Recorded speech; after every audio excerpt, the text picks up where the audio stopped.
Alors maintenant, on va passer à l'exercice 2. Exercice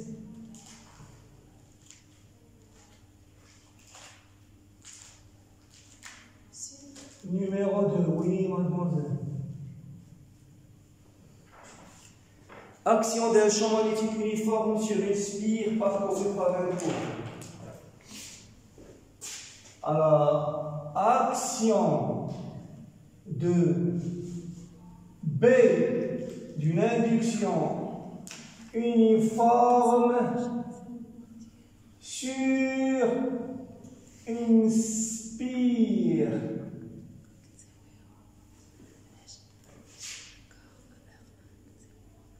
parcourue par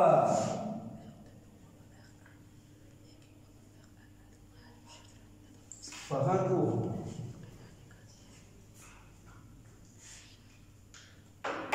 Oui, mademoiselle.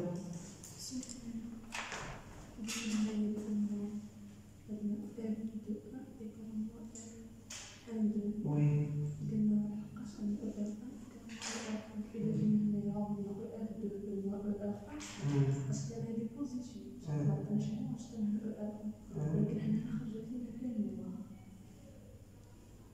Non, il n'y a rien à signer dans cet exercice. Montrez-moi où.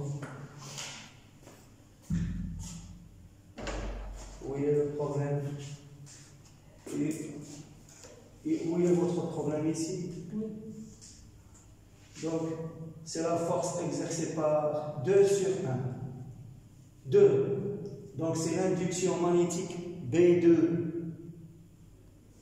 qui va s'appliquer sur le fil F1 qui est traversé par I1.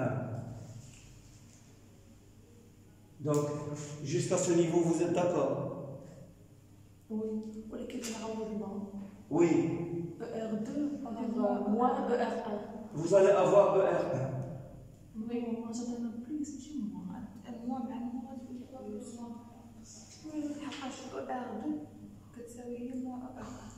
Mademoiselle, regardez. Vous avez ici le moins et ici aussi vous avez le moins. Est-ce que vous êtes d'accord avec les moins? Le ER1 par définition, il est l'opposé de ER2. Par définition. C'est l'opposé.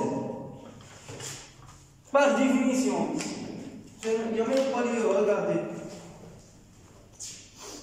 Où est-ce que...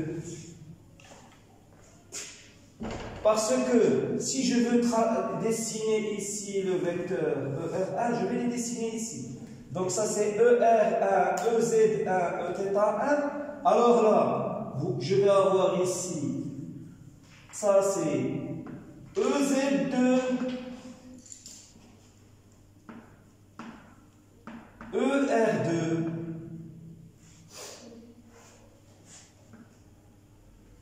Et le Eθ2, il se dirige vers vous, comme ça.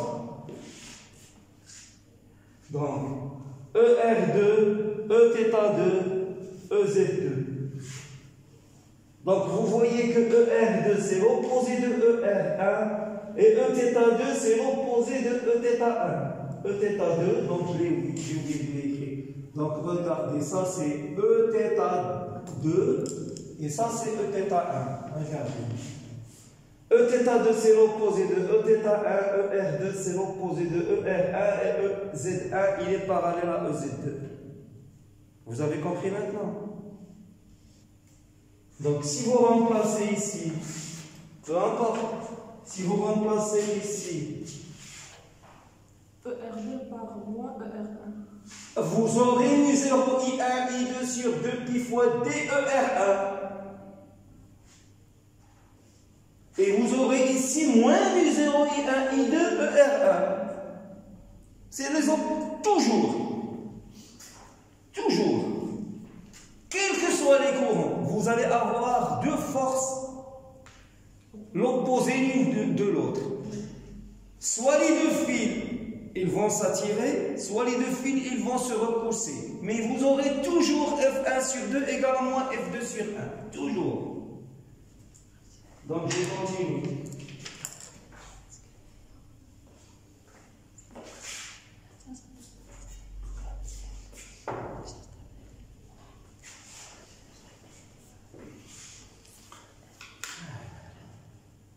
Une spire rigide. Qu'est-ce que ça veut dire rigide?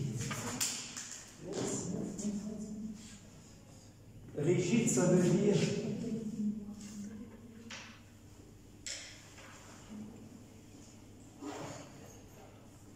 indéformable.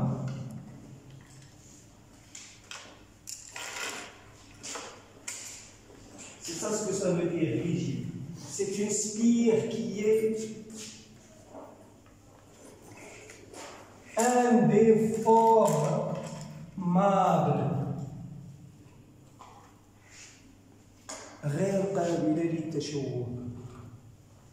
Ça veut dire, lorsque je vais appliquer une induction magnétique P sur la spire qui est parcourue par un courant, la spire, elle va se déplacer, elle va tourner. Donc, elle va tourner autour de l'axe,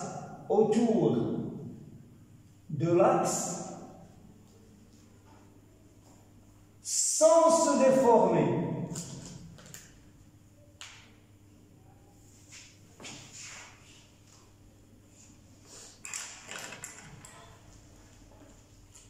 Sans se déformer.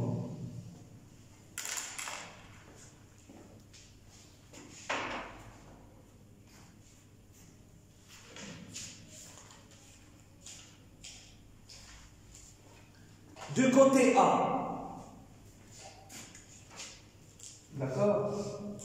Der S.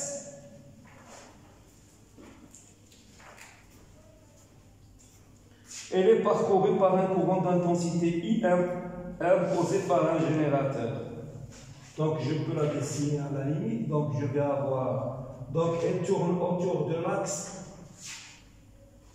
OZ. Donc vous avez l'axe OZ comme ça. Et vous avez une spire qui fait comme ça. Je vais essayer. Je vais faire tout ce qui est vraiment possible pour avoir un beau schéma.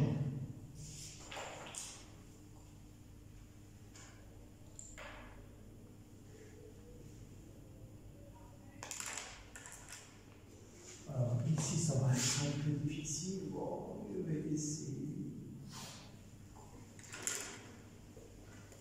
Ok?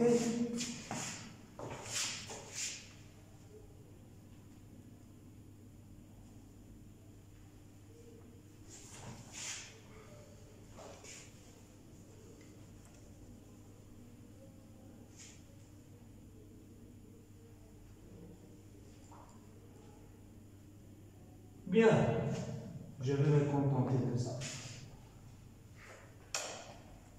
Alors ici, j'ai le point A1, A2, A3, A4. Ici, j'ai P3,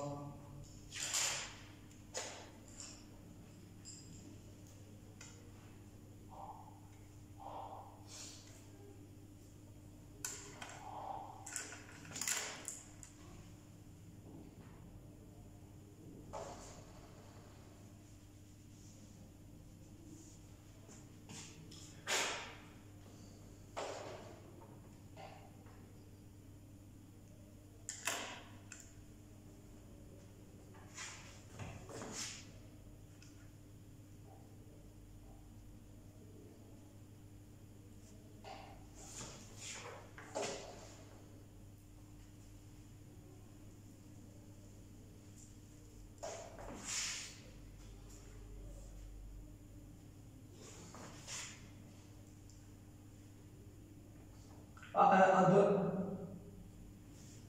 A3. Donc,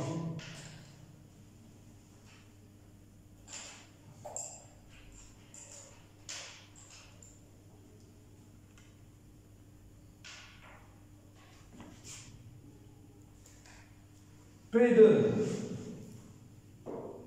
P4, P3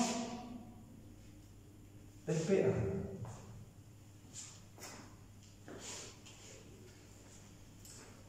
Et vous avez ici l'axe Y,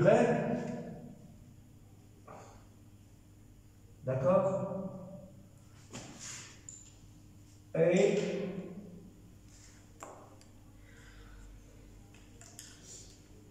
l'axe X, l'axe Z. Ce point-là, c'est le point M.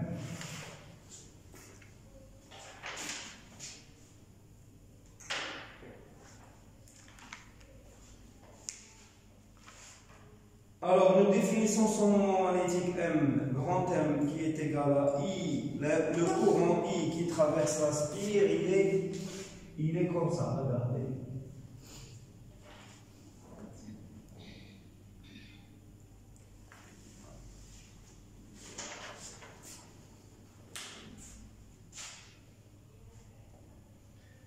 Alors, où N est un vecteur unitaire orthogonal au plan de la spire orienté selon la convention du tire-bouchon comme indiqué dans la figure ci-contre.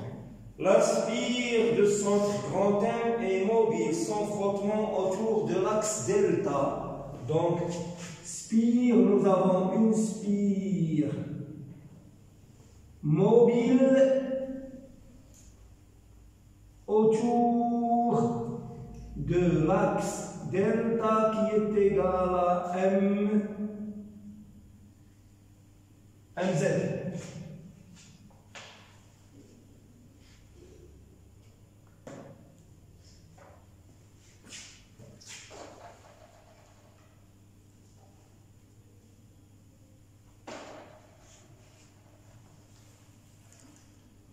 Bien. Elle est placée dans un champ magnétique uniforme B qui est égal à B fois EX.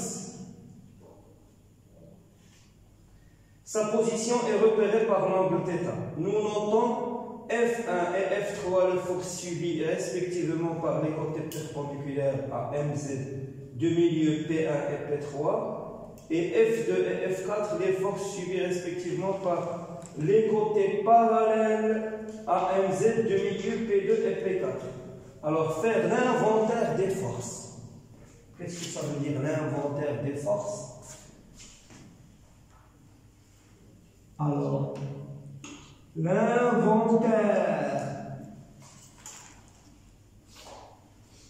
des forces subies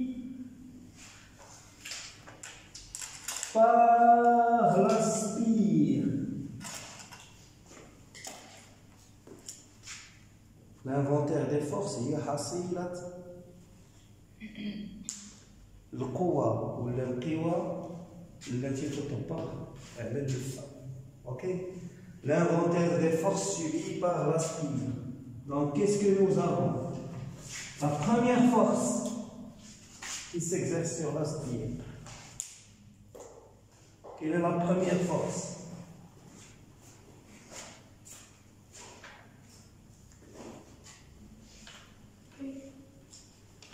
Très bien. Le poids de la spire P, je crois petit p, on le note en mécanique petit p, c'est bien ça. P qui est égal à la masse de la spire que multiplie G, c'est-à-dire c'est moins la masse que multiplie G que multiplie EZ. Le poids de la spire, c'est une force qui s'exerce sur la spire et qui est dirigée suivant moins EZ et qui s'applique à quel point? Le poids de la spire qui s'applique en quel point? Au centre, le poids Mon propre poids, il s'applique en quel point? Le centre de gravité. Ou bien le centre d'inertie. Ou bien le centre de masse, comme vous voulez. Qui s'applique en M. C'est le... Ça, c'est une force. La deuxième force qui s'applique sur la spire, c'est la réaction R. La réaction R de la spire, elle tourne autour de l'axe delta. La réaction R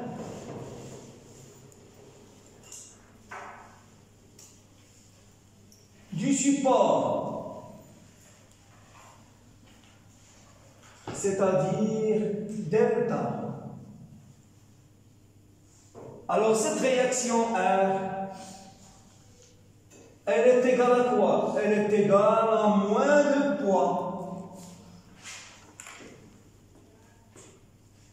Elle est égale à moins de poids, qui est égal à la masse fois G fois EZ. Moi, je suis debout, regardez. Je ne tombe pas. Pourquoi? Parce que la somme des forces qui s'appliquent sur moi est nulle. Vous avez mon propre poids, qui est égal à moins M, la masse, ma propre masse, fois G, fois EZ, plus la réaction du sol, qui est opposé au poids, qui est égal à la masse fois G fois EZ. Et si vous faites la somme, il est égal à 0, c'est pour ça que je ne tombe pas. Et c'est la même chose pour la spire. La réaction R du support delta, alors elle aussi qui s'applique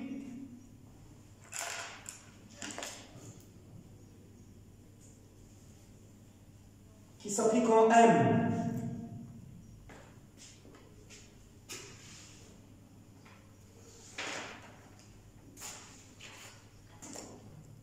Est-ce que c'est fini? La troisième force.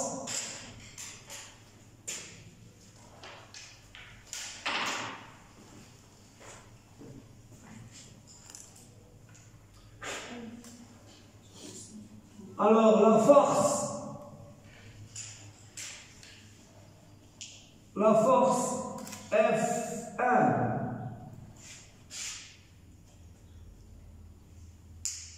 Alors cette force F1 qui s'applique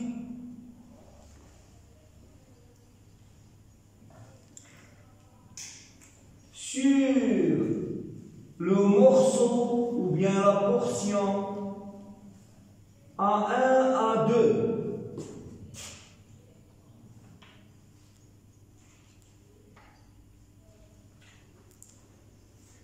Non pas qui s'applique, je vais corriger. La force F1 qui s'exerce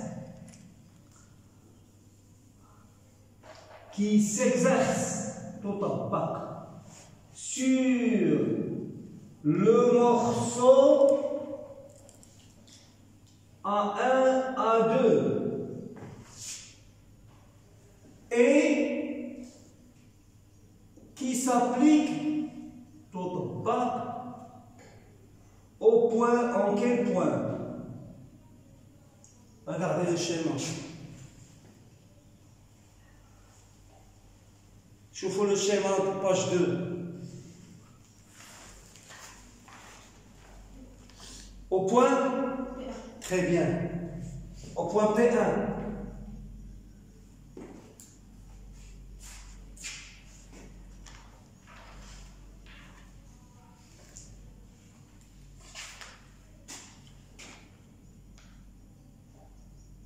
Alors, F1, elle est égale à quoi?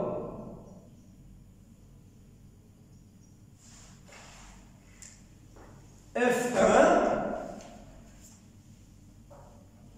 elle est égale au courant I multiplié par le vecteur A1, A2 C'est une force de la place. Vectorielle. IL vectorielle. Très bien. B. OK?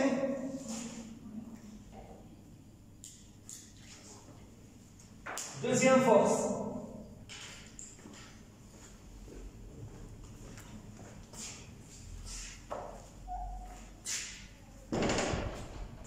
La deuxième force.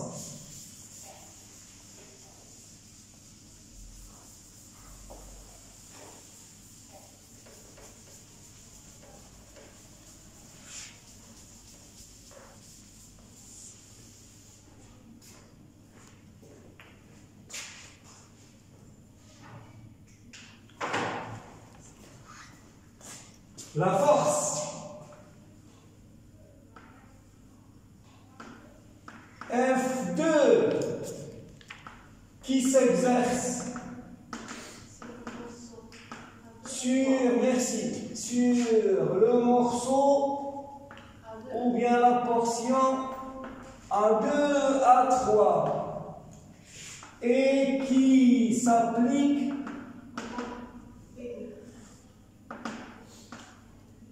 au point P2.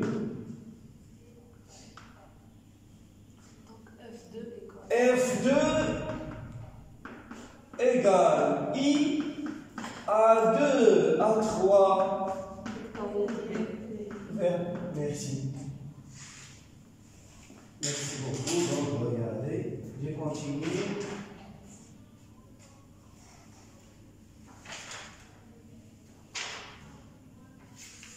Oui, je continue.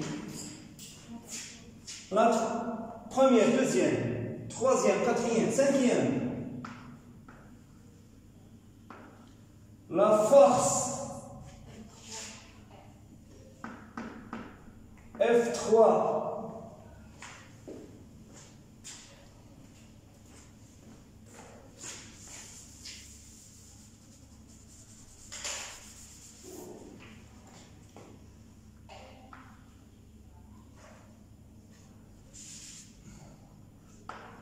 alors la force F3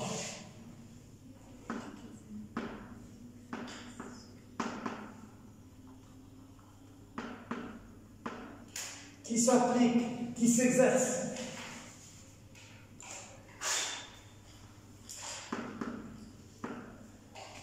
sur le morceau, merci beaucoup, A3, A4, et qui s'exerce et qui s'applique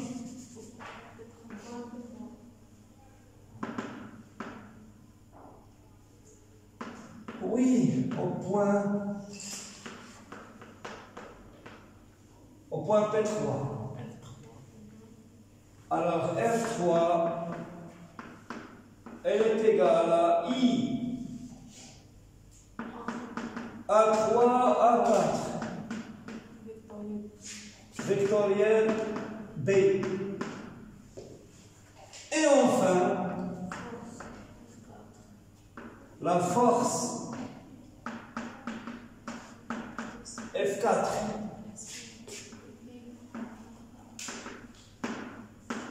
qui s'exerce sur le morceau A3, A4, A4, A1 et qui s'applique au point, merci beaucoup, P4. Et vous avez F4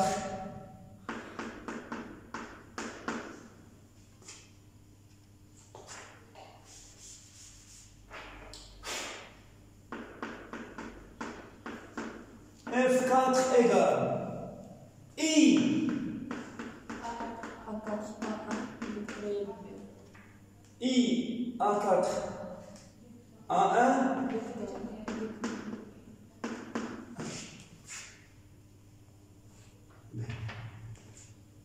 Ça, c'est l'inventaire, ce qu'on appelle l'inventaire des forces qui s'appliquent sur la spire. جر ou bien حصيلة ديال جميع القوى ولا القوى التي تطبق على اللفة ديال الكهرباء.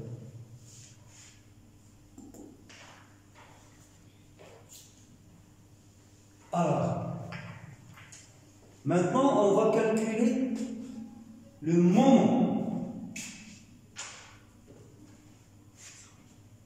D'accord?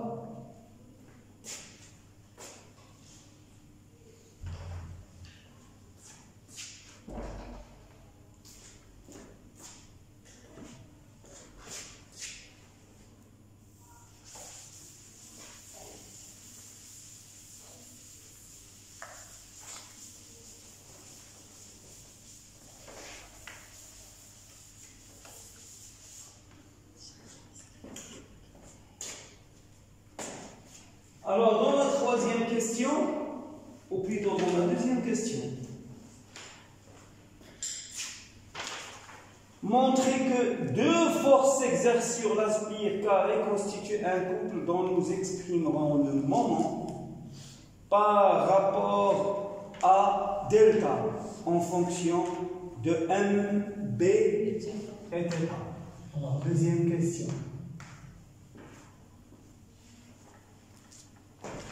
Le cours.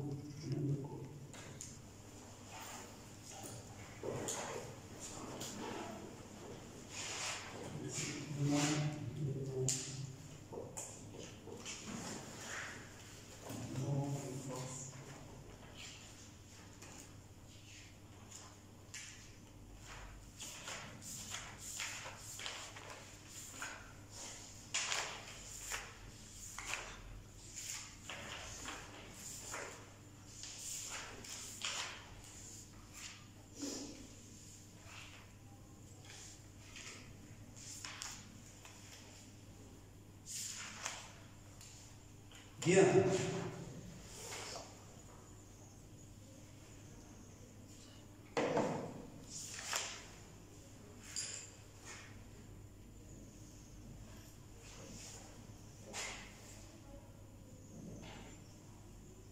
Alors, on va calculer les moments par rapport à M. Calculons.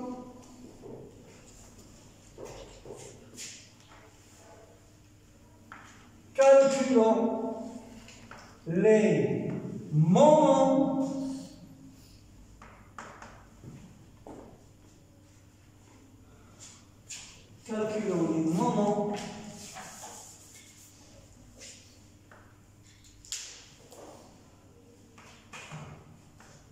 des 6 forces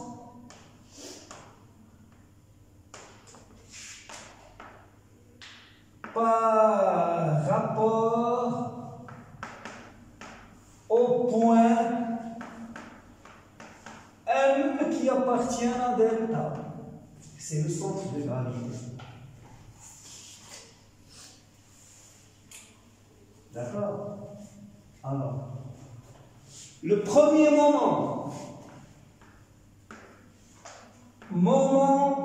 de P par rapport au point M.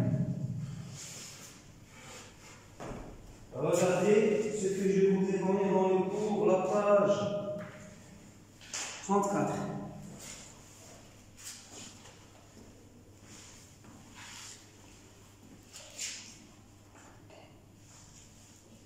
Alors, c'est M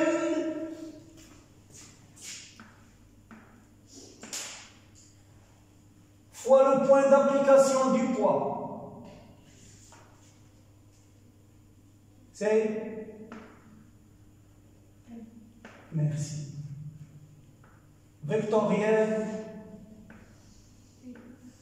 P. Et ça, c'est égal. Merci beaucoup.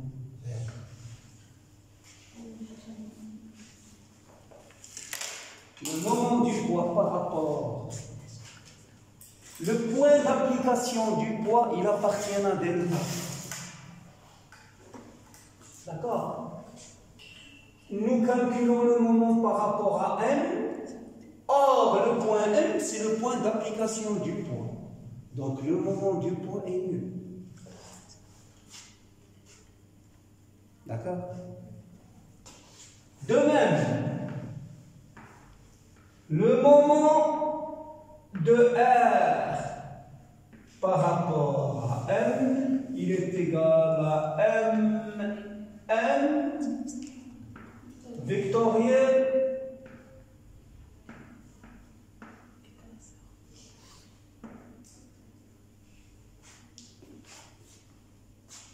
d'accord?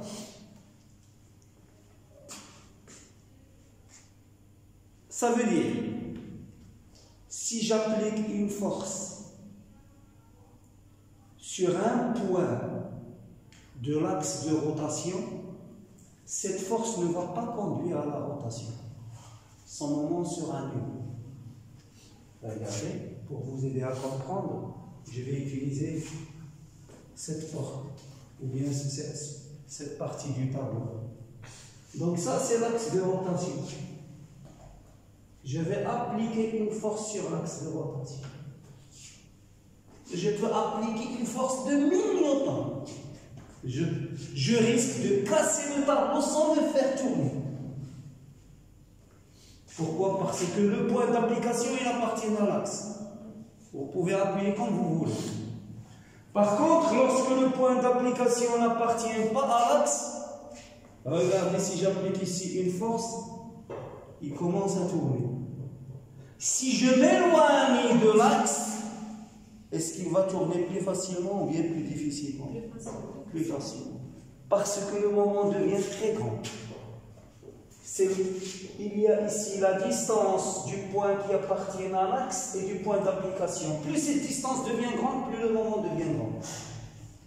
D'accord? Donc, lorsque je m'éloigne, hop. Et c'est pour ça, lorsqu'on veut réaliser un levier, on réalise un levier assez long. Parce que lorsque le levier est assez long, vous pouvez multiplier la force. Avec une seule force, vous pouvez avoir un moment très grand. Monsieur, pourquoi on choisit N? On choisit N à 1 et 1 à 2. N? N à 1. Non! Ça, c'est le point qui appartient à l'axe delta. Et ça, c'est le point d'application de la force. Point d'application de R. D'accord? Vous voyez? Toute force qui s'applique sur un point qui appartient à un axe ne conduit pas à la rotation. Maintenant, regardez. Le moment de F1 par rapport à M, c'est M que le point d'application de F1. P1. Très bien. P1. Vectoriel. F1. Or, F1, elle est égale à quoi? Donc, il va falloir calculer F1. Égal à I en 1. Regardez, F1.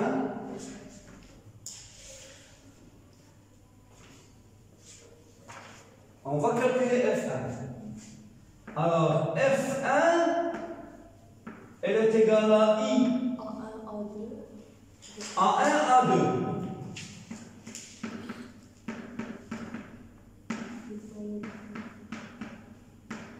Vectoriel B. Or, en 1 à 2, c'est quoi? Vous avez quelque chose comme ça. Vous avez l'axe X comme ça. L'axe Y comme ça. Et vous avez la spire, si vous regardez de haut. Regardez de haut. Si je regarde ce schéma de haut,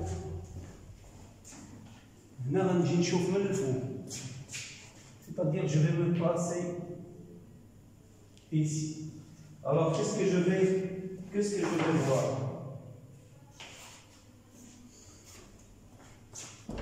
Je vais voir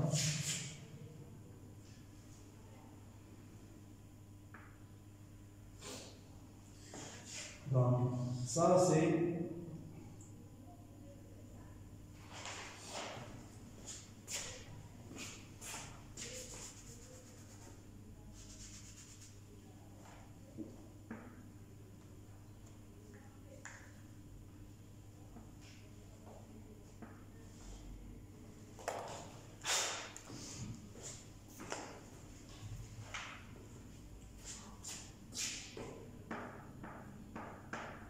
A1, A2. Et ici, j'ai le vecteur normal à la spire N. Et là, j'ai θ. D'accord? Donc ici, qu'est-ce que j'ai ici? Donc ici, c'est θ. Donc ici, c'est pi sur 2 moins θ. Donc ici, c'est θ. Alors, A1, A2,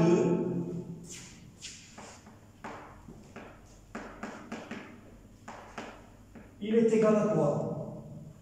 C'est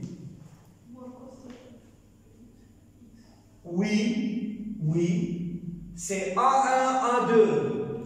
A1, A2, il est dirigé comme ça. A1, A2, moins cos θ. Donc c'est 2A avec un signe moins. Ou bien je vais essayer de l'écrire de manière plus légère. Donc je vais avoir 2 fois la distance A moins cosinus θ, EX. Et si je porte ici, c'est cosinus pi sur 2 moins θ, cosinus pi sur 2 moins θ, plus sinus θ, EY. C'est bien ça? Regardez, est-ce que c'est ça?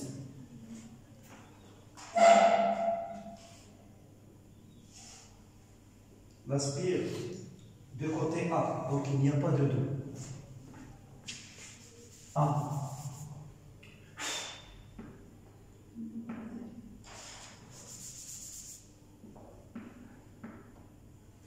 D'accord? A, donc cette distance, lorsque je vais la projeter sur cet axe, ça va me donner moins EX. Et lorsque je vais la projeter sur cet axe, ça va me donner cet angle. Cet angle, c'est quoi? C'est cosinus pi sur 2 moins θ. Ici, vous avez pi sur 2 moins θ. Et cosinus pi sur 2 moins θ, c'est sinus θ. Ok?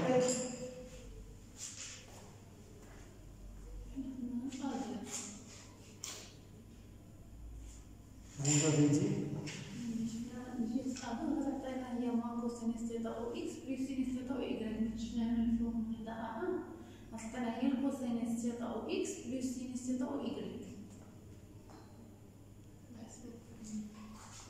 C'est A1, A2 vecteur, c'est-à-dire le vecteur unitaire de ce segment, il est dirigé comme ça. Ce que vous avez fait, vous, c'est A2, A1. Et il faut faire attention parce que le vecteur unitaire ici, il doit avoir le même sens et la même direction que le courant. Parce que le courant, il circule dans ce sens. D'accord? Donc, F1, elle est égale à IA moins cosinus θ EX plus sinus θ EY vectoriel B. B il est égal à quoi? BEX. BEX. D'accord?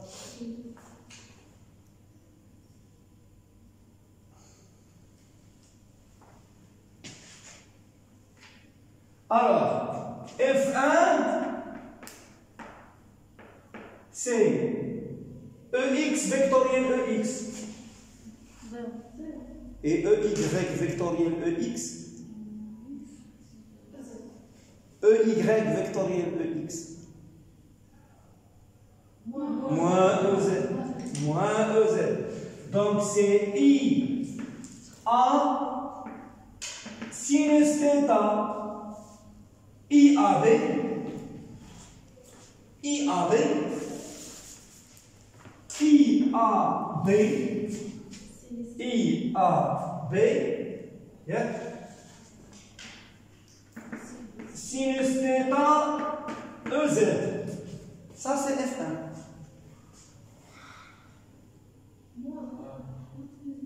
Oui, merci beaucoup, mademoiselle. Avec un signe moins. Moins I. A, B, sinus θ, EY, EX, c'est moins EZ. Et cette force, donc je vais revenir au moment. Le moment de F1 par rapport à M, elle est égale à quoi? C'est MP1. A sur 2 fois EZ. MP1, c'est A sur 2 fois EZ. Vectoriel. F1 moins I A B sinus θ. Il est égal? 0.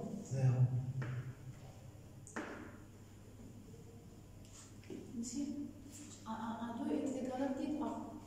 Non? A2 est égal à petit A. Exact. A2 égale à petit A. C'est dans le texte. Il y avait quelque part dans le texte de côté A. Déjà, Yusawi A. Ok? Alors, ça veut dire quoi? La force, elle est dirigée suivant EZ. Vous voyez? La force, elle est dirigée suivant EZ. Tout à l'heure, je vous ai dit, si j'applique une force sur l'axe de rotation, il n'y a pas de rotation. Si j'applique une force parallèle à l'axe de rotation, non, parallèle à l'axe de rotation, il n'y a pas de rotation. Si j'applique une force parallèle à l'axe de rotation, il n'y a pas de rotation.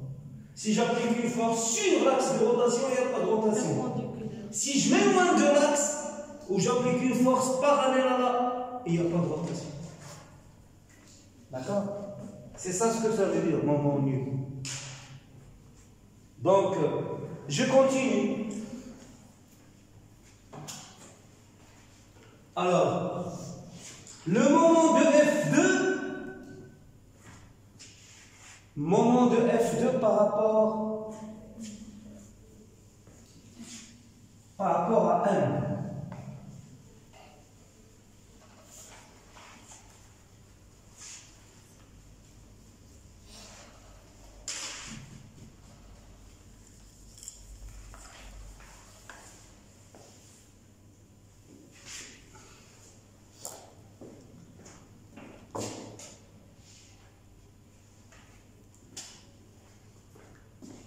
Alors, regardez s'il vous plaît.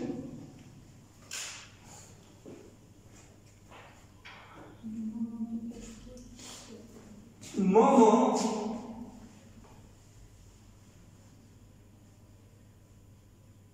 de F2 par rapport à M, c'est MP2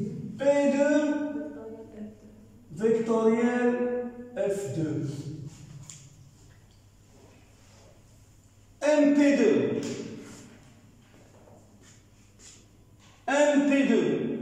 Il y a A sur 2. Très bien. Moins B égale. MP2, c'est P1A2. MP2, c'est P1A2, c'est P3A3. Ça veut dire quoi? MP2, c'est A1. A2 divisé par 2. Donc c'est A sur 2, c'est ça. C'est A sur 2 moins cosinus θ EX plus sinus θ Z EY vectoriel F2. Non. Vectoriel F2.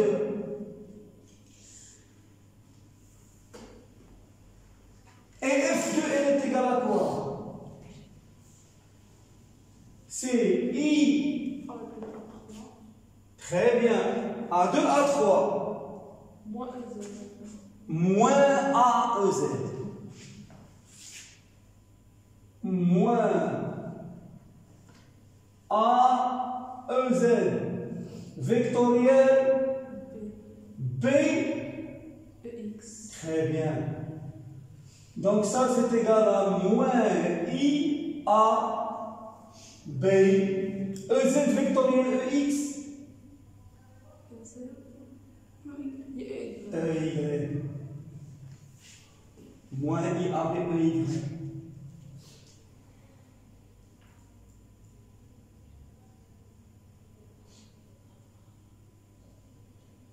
Moins I A B EY. Alors je reviens au moment de F2, c'est égal à quoi? C'est A sur 2 moins cosinus θ EX plus sinus θ EY vectoriel moins IAB EY. EY 0 EX et Y, et je vais avoir A sur 2 avec un signe moins.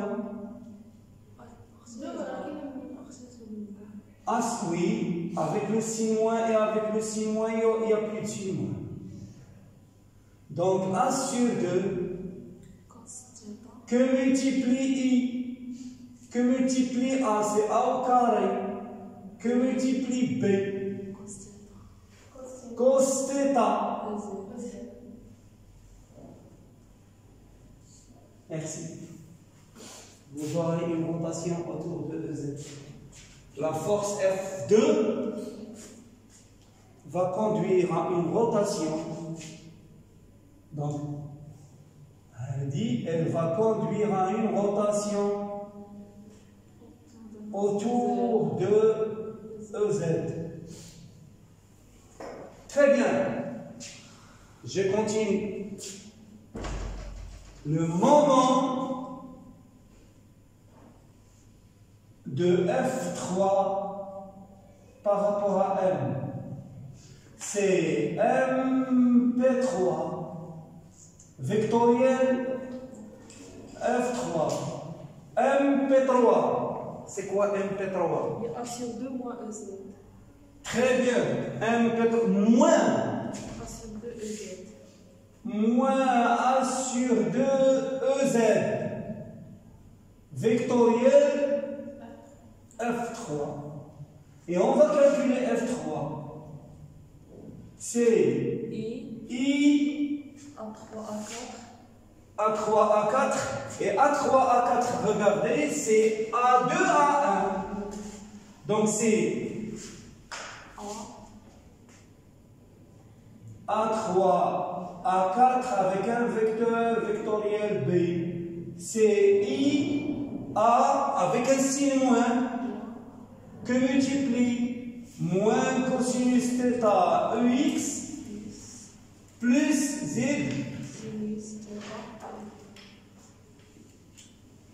Ok, vectoriel B8. N'est-ce pas? F3 il est égal à quoi?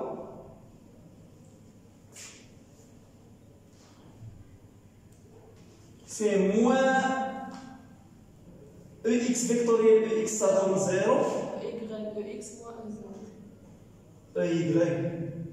EY moins EZ, merci beaucoup. Donc c'est moins IA sinus θ moins IAB.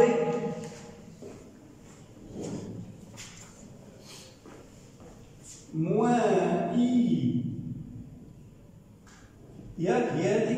Moins IA. IAB avec le moins IAB sinus θ, merci beaucoup, EY, EX, moins EZ.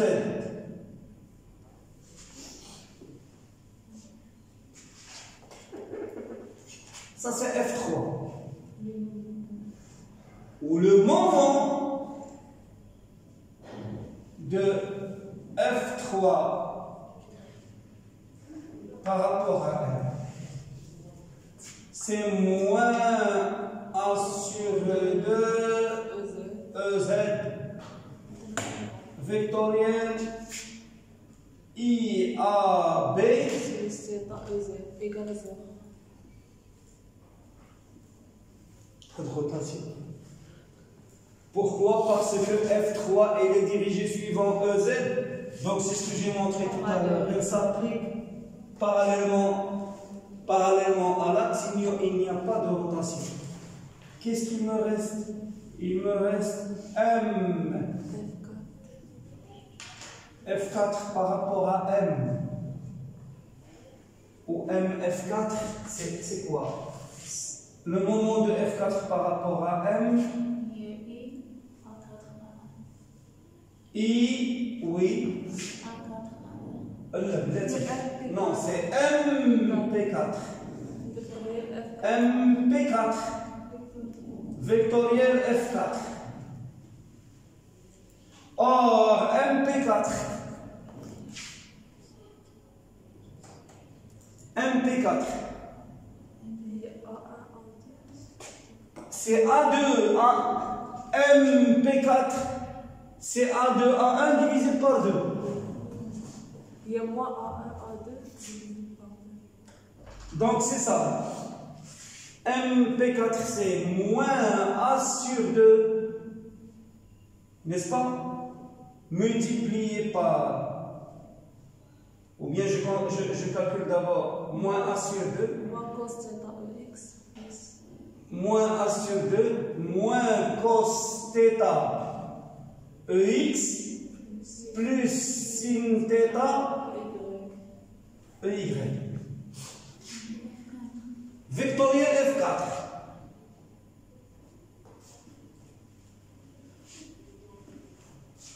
F4 I A4 A1 A4 A1 vectoriel B. Et ça c'est égal à quoi? AEZ. I A4 A1 AEZ. Très bien. A EZ vectoriel B EX EZ exact, c'est I A EY. نسيت كده. I A B EY. Regardez ici, c'est moins I A B EY. C'est moins F2.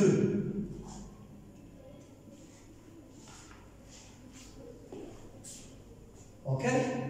Alors maintenant, le moment de F4 par rapport au point M, c'est égal, mademoiselle. Moins A sur 2. Moins A sur 2 moins cosinus θ EX plus sinus θ EY vectoriel F4. Et AB EY. Merci beaucoup. I A B EY. EY, on n'en parle plus. EX, EY, EZ. Donc c'est moins sur 2 avec le cosinus plus cosinus θ. Alors, IAB, j'ai dit EZ.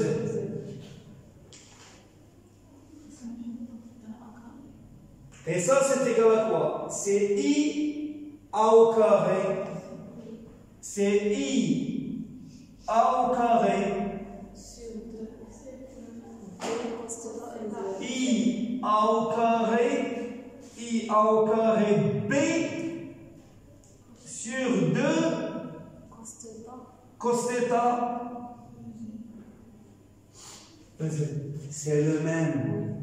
I A au carré sur 2B cos θ EZ. Rotation autour de EZ. Donc j'ai un moment, regardez, j'ai F4, nous avons. Alors, qu'est-ce que nous avons? F2 égale à moins F4. Deux forces opposées.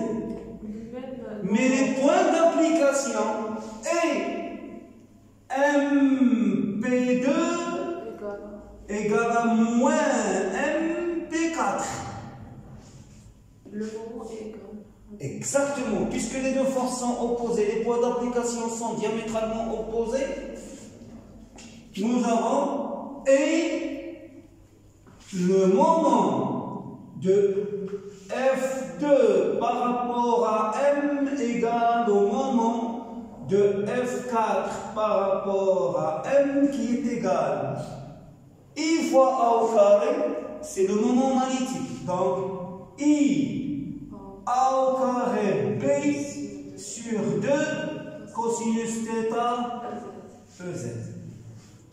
Donc, nous avons C, un couple de deux forces. C'est un couple de deux forces.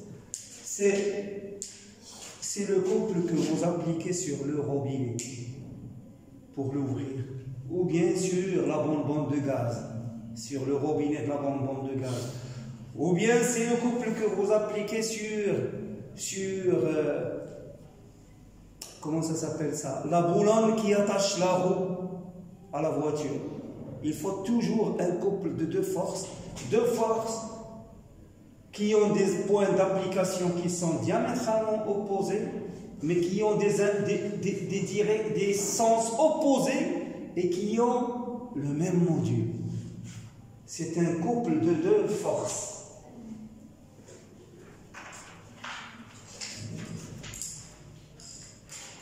Attendez, vous avez quelque chose maintenant? À quelle heure? D'abord. Il va falloir s'arranger pour finir les deux autres questions. D'accord? Sinon, je vais devoir arrêter.